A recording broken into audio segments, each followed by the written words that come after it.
Hey y'all, welcome back to the Lavender Book Company. I am working on my new ribbon bookmark collection. I am so excited. So I'm going to show you my entire process here so you guys can see like what goes into making all of these by hand. But if you wouldn't mind subscribing, I am a children's book author and illustrator, and I do kind of give you a behind the scenes on all of it because I am self-published as well. But this is something I also like to do to have alongside of my books as well. And so I do make these ribbon bookmarks, and that's what we're working on today. So of course I've already picked out my 3 ribbons for this collection. Each one of my collections is limited edition, so none of these will be coming back in the future. But what I am doing here is I'm just cutting them all to 10 inches in length. This includes my ribbon bookmarks and my chain bookmarks. I found this to be the best universal length for most books. And here I was just laying out which charms I was wanting to go with which ribbon. And I just love this collection because it's very like romantic, vintage country style. I absolutely love it. So this is what I got done that night. And then a few days later, I finally got in my ribbon clamps, and so then I was able to continue on. But first, I had to organize all of these ribbons. I had made my way into Hobby Lobby. They had a massive ribbon sale, so I was thinking down the line. So I snagged the ribbons that I really liked, and I usually only get 2 or 3 rolls of each because that kind of makes enough. So I got a bin, and I was having to kind of organize these out and have a place for all my ribbons.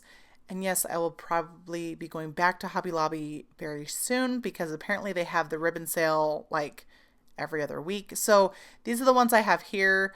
And obviously they're going to be like kind of mixed and matched for future launches and collections and things like that. But I just absolutely love them. So let's get on to the actual making of the bookmarks. So for my ribbon bookmarks, I do use ribbon clamps, obviously, and then my charms, which I am reusing from previous collections, but waste not, want not. Now this is actually a ceramic watercolor palette, but I found that I actually really like it for my bookmark making because of these little wells in there. So it keeps everything separate, but I'm easily able to access everything. And so I just absolutely love it. So I've never used it for actual watercolor, which is kind of ironic. So I just take the time and I'm putting in all of my little charms and my jump rings and my ribbon clamps into all these different little wells. And it just does a great job of making the whole process a lot quicker when I'm actually making the bookmarks. And so far, my favorite ribbon clamps are this antique bronze and this gold. Now, I had first gotten this gold and I hated it. It was like way too yellow. I thought it looked so cheap. And so I reordered it, and this is the tone that I wanted. So I'm not sure what I ended up ordering the first time. Hated it. So I'm just very, very picky on like the tones of everything because it just, I'm really big on quality. All right. I'm really picky. These are the only 2 tools that I have to use to make my ribbon bookmarks, which is nice. Less tools than my chain ones. Now for this collection, I wanted to give a close-up. So this is the pink and white gingham print with a beautiful scalloped edge on it. I absolutely love it. This one is this really soft, it's almost like a velvet, and it has this frayed edge on it. And then this one, the lace, oh, absolutely love it.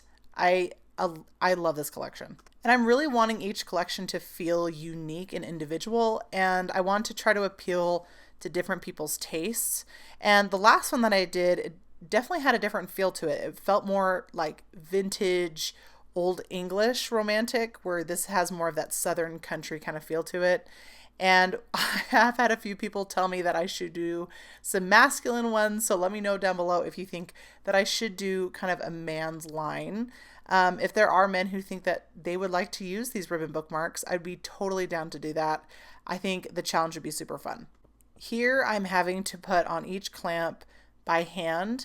I have to be super careful of when I actually end up clamping down on the ribbon. So I have to make sure things are lined up perfectly.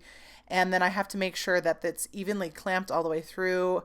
I give everything a good like once over. I double check stuff before I go to actually finally sell it. So I really try my best to give out just high quality stuff.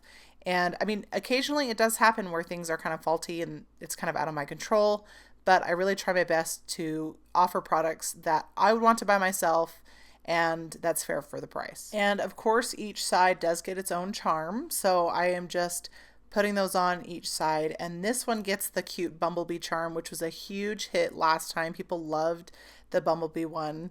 And there's a close-up of it. I absolutely adore it. It just has that really awesome vintage vibe, which totally fits in with my whole aesthetic, you know? So I absolutely love it, adore it.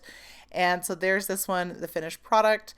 And I really do enjoy making the bookmarks because it's just a very kind of like mindless task in a way. So I actually really do enjoy these. So here's the final 3 for the collection. So let me know what you think down below. Which one's your favorite? And are you loving this collection? Thank you so much for watching. I loved having you come along with me making my newest collection.